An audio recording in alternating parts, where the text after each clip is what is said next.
अगर कोई हमारे हाथ से हमारी उंगलियां काटने की कोशिश करे या हमारी भुजाओं से हमारी हथेली काटने की कोशिश करे तो किस तरह का कष्ट होगा आपको।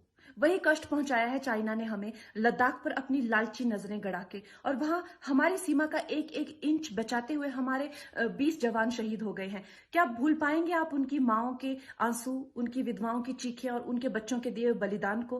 क्या ये सोचना ठीक है कि सेनाओं का जो सरहदों पे जो युद्ध होता है वो सिर्फ सेनाओं का होता है, वो सिर्फ सरकार का होता है? क्या उसमें हमारा कोई योगदान नहीं है?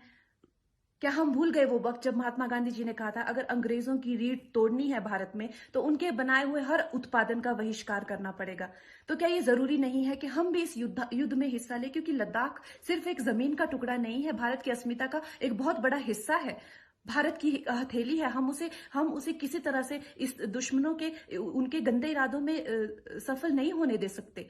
तो क्या हम लोगों को इसमें हिस्सा नहीं लेना चाहिए कि जो चाइनीज जितनी भी गुड्स हैं, जितने भी उनके प्रोडक्ट्स हैं, जिन भी कंपनीज में उन्होंने इन्वेस्ट किया हुआ है, उनसे उनको रिटर्न्स आते हैं, रेवेन्यूज आते हैं, ऑर्गेनाइजेशंस है, उन सब का बहिष्कार करें, ताकि वो उस संपत्ति से जो यहां से इंडिया से इकट्ठी करके जाते हैं, उस संपत्ति से हथियार खरीद के हमारे सैनिकों के सीने छन्नी करते हैं। तो क्या हम इस युद्ध में हम चाइना का साथ दे सकते हैं? आप बताइए। ये क्या हमारा कर्तव्य नहीं है कि हम अपनी सेनाओं का और अपने सरकार का साथ दें?